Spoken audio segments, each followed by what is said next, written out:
So ayun mga guys, no? Hindi muna ako nagtrabaho sa bahay kasi ang dami kong labahin.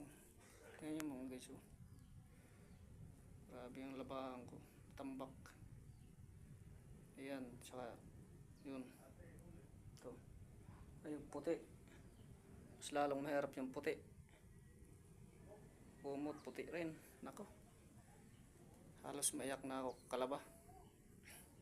Pero pinagpapatuloy ko lang kasi wala dito yung partner ko. Yung partner ko is yun ang nagtatrabaho sa malayong lugar, kaya ito naman ako.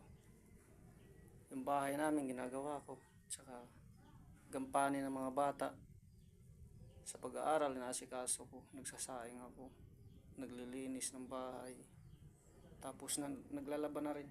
Yan. Tignan nyo naman yung mga kamay ko sa kakalaba. Nagkaka ano-ano na, mahapdi na.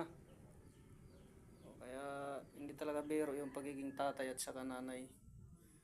Mas maganda pa nga yung trabaho ng lalaki sa construction man o kung saan magtrabaho. Pero yung gampanin ng bahay, nako, ang hirap pala pag hindi babae. Pero sinasanay natin kasi wala naman yung partner.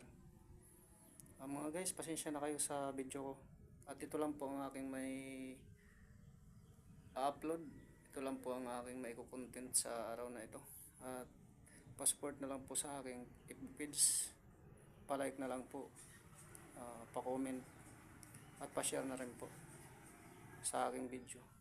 Kung sakaling mang daraan ito sa wall nyo, pa-support naman po ako mga guys. Maraming salamat po.